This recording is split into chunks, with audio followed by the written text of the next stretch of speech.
Vamos para o nosso quadro Saúde Agora, o especialista. Olha que importante, peço que o senhor e a senhora todos assistam, que é muito importante. Nós vamos falar hoje sobre o Parkinson. Como é que começa essa doença, quais são os primeiros sintomas, qual o tipo de tratamento que existe.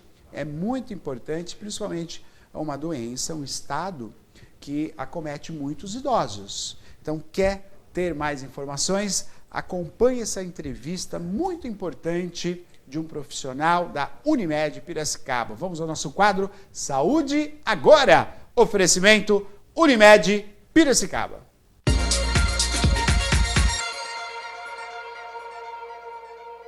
E hoje no quadro Saúde Agora, com oferecimento da Unimed Piracicaba, eu vou ter o prazer de conversar com o Dr. Ricardo Gregolin, ele que é neurologista cooperado da Unimed. E hoje, Dr. Ricardo, falaremos de um tema muito importante, que é o Parkinson. Muito obrigada por nos receber. Eu que agradeço o convite, para mim é uma oportunidade muito grande de estar prestando esclarecimento, que eu puder ajudar, estou à disposição.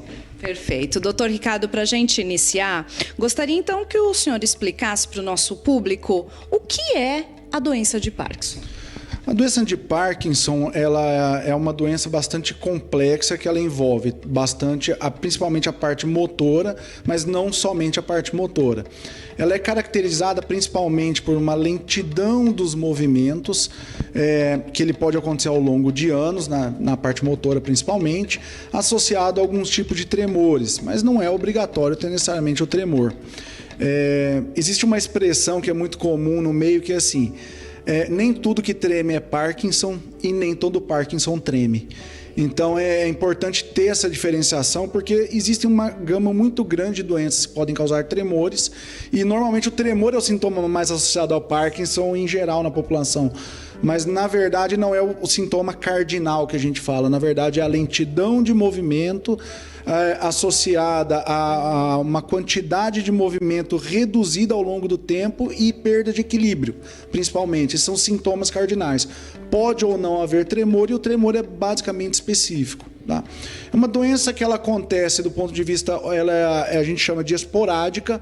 São indivíduos que ao longo do tempo podem apresentar de maneira relativamente isolada. Não é uma doença de distribuição assim específica, tá? No mundo inteiro a gente vê essa prevalência, e obviamente a população idosa ela acaba sendo mais acometida. Estima-se aqui no Brasil que mais ou menos acima de 60 anos, dos 65 anos, 1% da população pode estar em risco aí, perto de desenvolver a doença de Parkinson. Então é uma doença aí, futuro, considerando o envelhecimento da população, bastante ativa mesmo. Doutor, e por que ela ocorre? O motivo exato não é conhecido, tá? Ela entra no grupo das doenças que a gente chama de neurodegenerativas. Essas doenças neurodegenerativas não têm uma causa explicitamente conhecida.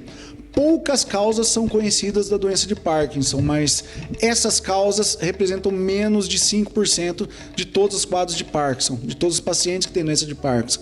Dentre as causas conhecidas, raros casos genéticos, tá? Exposição a alguns agentes ambientais, por exemplo. Já é sabido que a exposição a alguns defensivos agrícolas sem proteção individual durante um período muito longo, essas pessoas podem desenvolver doença de Parkinson. Mas na maioria das vezes ela não é conhecida, ela sabe-se o processo como ela ocorre, mas a causa exata, na maioria dos pacientes, ela não é elucidada na medicina. Perfeito. O doutor comentou que não necessariamente é hereditário. Então, por exemplo, a gente tem algumas doenças que passa de pai para filho mesmo, né, doutor? No caso do Parkinson, não necessariamente? Não necessariamente, tá? Ela é uma doença de ocorrência esporádica, ou seja, em um indivíduo naquela família, e ela não tende a passar a ser hereditária. Poucos casos, tá? Pouquíssimos mesmo, vou chutar um valor aqui em menos de 2%, tá? Aí sim ele pode ser tanto genético e ser hereditário, mas nesses casos observamos muitos indivíduos da mesma família apresentando aquele problema, e conforme vão se passando as gerações, a doença vai ocorrendo de maneira bastante precoce. Então, esse é um dos sintomas que existem genes relacionados a famílias com doença de Parkinson, mas é a minoria, são casos muito raros, até objeto de estudo de universidades. Mas não é o comum. Mais comum é a forma esporádica e não transmissível para nenhum membro da família. Perfeito. E quais são os principais sintomas, então, já para o pessoal que está assistindo ficar atento também, né? Isso. Os principais sintomas que a gente observa, né, são sintomas motores propriamente ditos, que são o quê? Lentidão de movimento, ou seja, na hora que a pessoa vai se mover, ela vai ficando cada vez mais lenta. A amplitude do movimento, quando ela vai se mover, mexer uma mão, ela vai fazendo aquilo cada vez mais devagar. Alguns pacientes podem ter a fala, vai ficando baixinha, parece que a pessoa vai falando cada vez mais baixo. Isso é uma característica interessante. Em algum momento podem acontecer engasgos também, é bem comum em decorrência da fala mais baixa.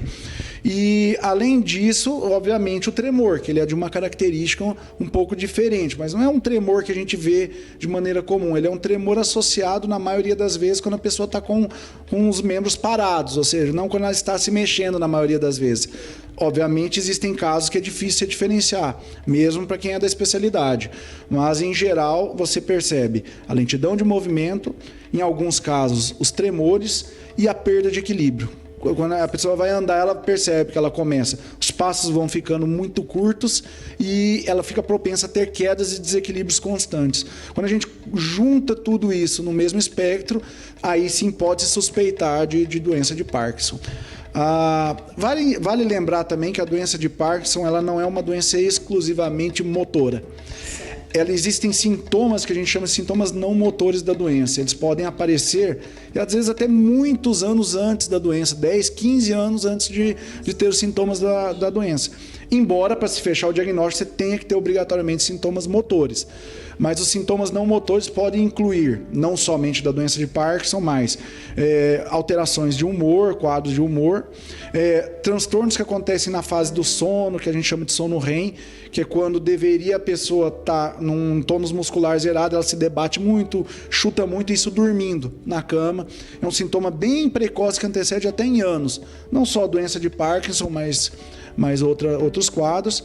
E falta de... Agora ficou difícil, mas a gente chama de anosmia, que é a dificuldade de sentir o cheiro das coisas. Agora com o Covid dificultou, porque o Covid causa isso, então esse sintoma ficou bem comprometido. E o Covid deixou muita sequela nesse sentido nas pessoas, né, doutor? Exatamente. E o Covid por si só, muitas pessoas não recuperaram parcialmente o cheiro, então a gente acaba não usando mais esse parâmetro para ajudar, porque o Covid atrapalhou, mas esse pode ser um dos sintomas também não motores, dentre vários outros da doença, mas destacaria esses aí os principais, a princípio. O senhor destacou essencialmente o tremor, né, que a gente de imediato, né, os leigos já associam aí. Eu me lembro, doutor, uns anos atrás, meu pai agora completou 92 anos, né, 92 primaveras, e ele tem um tremor, agora está até melhor, assim, mas lá quando ele tinha uns 80, a partir dos 80, ele começou a tremer bastante, dificuldade de escrever, de pegar uma xícara, né? E ele fez um exame, né, para saber se era, e foi diagnosticado como tremor essencial. Não era Parkinson. Aí eu queria perguntar para o senhor, existe um exame específico para se fazer para descobrir o Parkinson? Felizmente, a maioria dos tremores não são Parkinson, em qualquer idade. Então, isso é um dado muito, muito positivo, graças a Deus. Porque os tremores são frequentes ao longo da idade, mas a maioria não é. Com relação ao exame, o diagnóstico de Parkinson, ele é eminentemente clínico, tá? Então, assim, existe algumas etapas para se seguir para se fechar o diagnóstico, e esses exames eles entram como suporte, mais para excluir outras doenças do que para dar um diagnóstico de Parkinson propriamente dito, tá? O diagnóstico de Parkinson, de certeza, ele só é feito, na verdade, pós-mortem, que a gente fala, que com biópsia da região que confirmaria. Então, em vida, não é viável, obviamente. Mas os sintomas estão característicos. Os exames a gente pede, existem vários tipos de exame, desde modalidades de ultrassom que podem ver isso, ultrassom transcraniano, desde métodos de medicina nuclear avançada, exames de ressonância, exames de tomografia, com algumas particularidades, mas todos eles são setas, que cada uma pode apontar para um lado diferente ou todas apontarem para o mesmo lado. Então, na verdade, o diagnóstico, volta a falar, ele é puramente clínico e também por meio de teste medicamentoso para confirmar ou não depois se responde à medicação. Mas exame que dá um diagnóstico de certeza não existe nenhum. Eles podem afastar ou existem outras doenças que parecem muito Parkinson também. Eles podem ajudar nesse diferencial.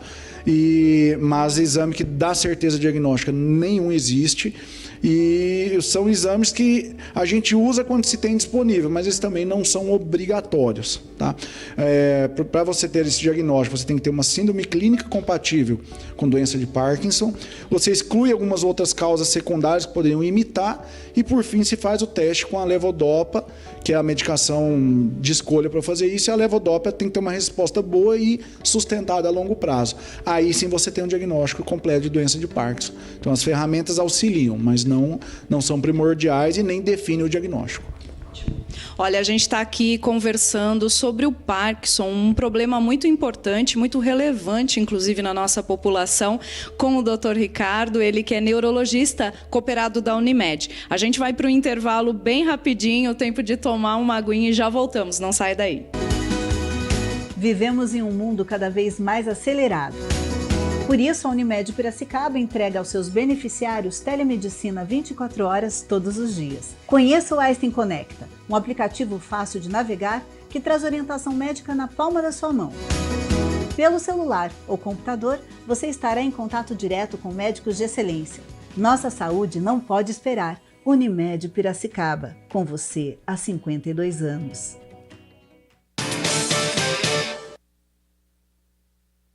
De volta com o quadro Saúde Agora, que tem o oferecimento da Unimed Piracicaba. Hoje nós estamos aqui conversando com o Dr. Ricardo Gregolin, ele que é neurologista médico cooperado da Unimed. Nós estamos falando sobre doença de Parkinson. Se você perdeu o início dessa conversa, coloca aí na reprise às 23, às 3 horas da manhã, ou então nas redes sociais, o YouTube e o Facebook, que você pode rever essa conversa, essa entrevista aí completa aí em qualquer momento que você puder, tá certo? Doutor, o senhor já deu uma pinceladinha a respeito aí de quais são como procurar, saber, né, para ter o diagnóstico, alguma coisa de tratamento, se é possível. Agora a gente queria saber, existe cura do Parkinson?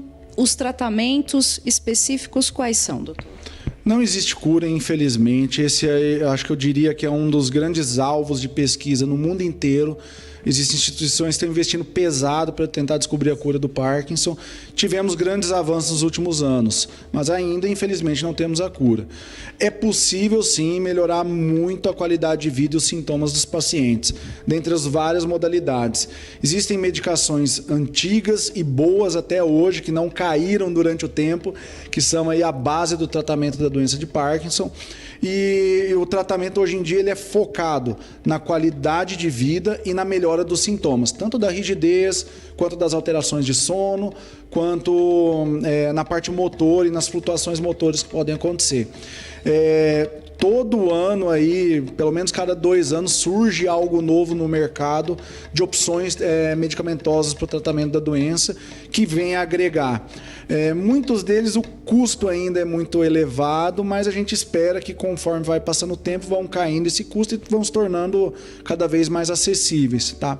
Das formas terapêuticas que a gente usa a modalidade medicamentosa inicialmente de primeira, mas não exclusiva, tá? Antes de falar da parte medicamentosa, é importante todo um trabalho multidisciplinar que tem para tratar. Não é uma doença que você dá um comprimido e resolve. Não vai dar certo esse tratamento. Ele precisa de um acompanhamento desde profissionais de fisioterapia, a gente precisa de fonoaudióloga, precisa de terapeutas, de psicólogos, às vezes de psiquiatras, que tem muitas alterações envolvidas da parte emocional, os impactos emocionais nisso. tem, enfim, terapia ocupacional, precisa para adaptação ali no dia a dia, enfim, vários, desde psicopedagogos para auxiliar em determinados estímulos, acompanhamento psicológico, ou seja, ele é um profissional bem amplo, que não é simplesmente um tratamento medicamentoso, vai lá dar um remédio e fica tudo certo, que não é assim que funciona. Então, obviamente, cada paciente vai ter uma necessidade sobrepondo a outra, e o conjunto realmente é o que faz dar o resultado positivo.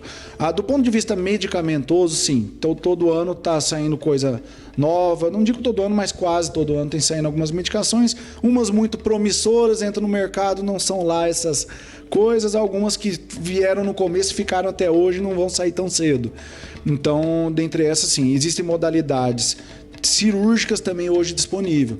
Existe um estimulador, uma espécie, como se fosse um marca-passo cerebral, modo de dizer, que ele, em alguns casos selecionados, não todos, ele pode ajudar muito no controle das doenças, controle de tremores ou até outros sintomas associados à doença. Não são todos que são candidatos a esses quadros, mas em alguns casos a gente consegue selecionar bem e encaminhar para o neurocirurgião realizar o procedimento e a regulagem, depois a calibragem, e são ótimas opções terapêuticas. Eles têm uma melhora na qualidade de vida muito grande, desde deglutição, desde parte motora, desde controle de tremores e, enfim, todo o contexto. Então, basicamente, as principais modalidades de tratamento disponíveis que a gente tem são essas. E dentro das medicamentosas tem inúmeras. Você pode usar ela isolada ou pode usar ela combinado.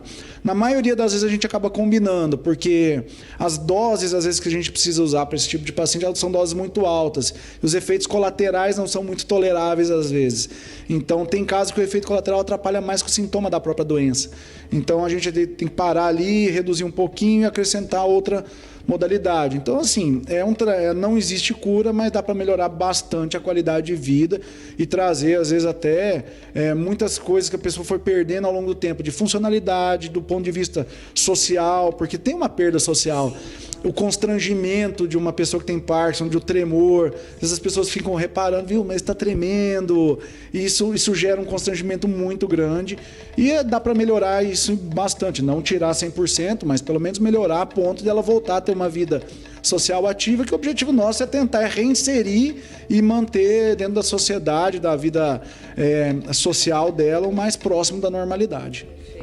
É importante a gente ressaltar, né, doutor, sobre essa equipe multidisciplinar que o senhor comentou, e de que os beneficiários da Unimed, eles têm todo esse apoio, né, doutor? Isso é importantíssimo. Sim, o acompanhamento fisioterápico, fono, toda essa parte aí, eu diria assim que ela é basicamente no mínimo metade do tratamento. No mínimo metade do tratamento. No mínimo. Então, não tem como, às vezes as pessoas pensam naquela solução mágica, não, eu vou tomar um comprimido e as coisas vão se resolver. E não vão. E é uma doença muito complexa, em cada sub-área que eu falei desses outros profissionais, existe todo um universo dentro desses profissionais, mas dá para ter um resultado muito bom, sim. E a gente tem a equipe aí da Unimed que é de excelência, né? Então, enfim, o paciente de Parkinson que é beneficiário, ele tem aí todo um amparo, né, doutor? Com certeza, diferenciado. E com certeza está vindo aqui mais para frente, tem um projeto da Unimed, que é do Centro de Reabilitação.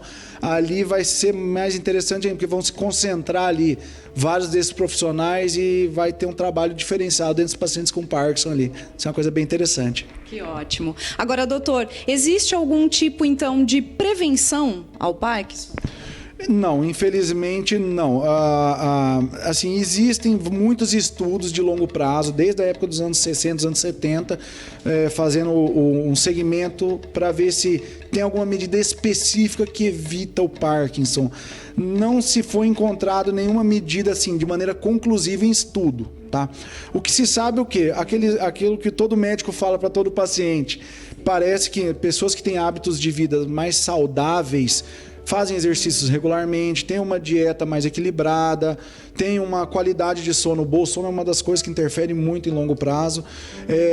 Assim, esses hábitos de vida parece que eles são eventualmente algum fator que protegem de algum ponto, ou quando tem a doença parece que ela dá às vezes uma abrandada. Claro que isso não é uma regra, isso são estudos de longo prazo, que eles não são incisivos, mas não existe nenhuma medicação, nenhum suplemento vitamínico, nada que possa ser preventivo, de fato até hoje provado, tá? Tem especulações, mas comprovado mesmo do ponto de vista dentro do método científico, infelizmente não tem. Esse combo, né, doutor? Exercício, bons hábitos, bom sono, vida social, enfim, evitar os vícios aí. Isso, como você disse, todos os especialistas, porque é comprovado, né, doutor? Precisa seguir para ter uma qualidade de vida. Exatamente. São restrições que a gente quer ter uma vida mais solta, mas não adianta. As restrições, a gente tem que ter uma vida mais regrada, importante. Você pode ver que é uma linha que todos você vai no cardiologista, todo mundo vai falar a mesma coisa para você. Então, se todos falam é porque é o caminho certo mesmo, não tem jeito. Então, doutor, no caso, né, a pessoa começou a perceber algum dos sintomas que o senhor citou aqui, é importante que ela procure um especialista para direcionar esse diagnóstico e daí, assim, deu, né, que sim, ela está num processo de desenvolvimento do Parkinson, com todo esse amparo, né, essa equipe multidisciplinar, é possível reduzir ou diminuir a evolução da doença? As medidas que a gente chama que barram as progressões da doença, a gente chama em neurologia de medidas neuroprotetoras, tá? Com relação à doença de Parkinson, não tem uma medida neuroprotetora específica, tá? Ou seja, nada que você fizer vai acelerar ou retardar a doença, tá? Mas ela vai controlar bem do ponto de vista de sintomas. Então, se tem a suspeita por algum dos sintomas que a gente já comentou, é importante, primeiro, saber se trata-se ou não da doença de Parkinson, primeira coisa. Então, é procurar um profissional que seja habilitado, preferencialmente um neurologista, para poder fazer esse diagnóstico. Tendo o diagnóstico, começa-se o tratamento, tá? A evolução da doença, é bom que você frisou isso, porque ela pode se dar de maneiras, em velocidades diferentes, indivíduos diferentes, e não existe uma regra, não existe um padrão. Alguns evoluem de maneira muito rápida, em poucos anos já ficam num estágio bastante avançado, outros ficam 20, 30, até 40 anos com um quadro muito leve e acabam, às vezes, até falecendo de outras causas que não tem nada a ver com a doença de Parkinson. Então, a doença de Parkinson em si, ela não causa óbito. Ninguém vai morrer por causa do Parkinson. O que acontece são o quê? Todo paciente que tem doença de Parkinson acaba morrendo por algum outro motivo clínico. Uma infecção, uma descompensação, um infarto, enfim, qualquer outra coisa. Mas o Parkinson em si ele não mata, mas ele é debilitante. Agora, essa debilidade você consegue controlar bem com a equipe multidisciplinar e com o tratamento. Então, se teve sintomas suspeitos, primeiro tem que ver se é Parkinson mesmo, se não é outra doença potencialmente tratável. Às vezes é outro caso que muitas doenças simulam Parkinson e não são Parkinson, e são tratáveis. Então, o primeiro fato é descobrir se é de fato uma causa mimetizando, imitando uma doença de Parkinson. Então, a avaliação especializada ela é crucial nesse momento do começo. Não, aí você fala, muitas pessoas pensam, mas se não tem como eu retardar a doença, não preciso procurar ajuda no começo. Não é bem assim, porque e se não for Parkinson? Se for uma causa tratável, outro motivo? Então, aí é a hora de intervir antes que a coisa se deteriore. Então, essa é a ideia. Teve suspeito, de fato, mas é bom procurar um profissional para ter o diagnóstico correto. Nossa, doutor Ricardo, a gente agradece essa aula aqui que o senhor nos deu hoje. A gente está sendo assistido por Piracicaba e toda a região metropolitana, pelos canais de TV, pela internet. Daí o pessoal assiste lá no Japão, no Canadá. Então, doutor Ricardo, a gente agradece muito, viu? Hoje, no quadro Saúde Agora, tive o prazer de conversar aqui com o doutor Ricardo Gregolin Neto. Ele que é neurologista cooperado da Unimed. Doutor, muito obrigada e até a próxima. Eu que agradeço a oportunidade, estou à disposição.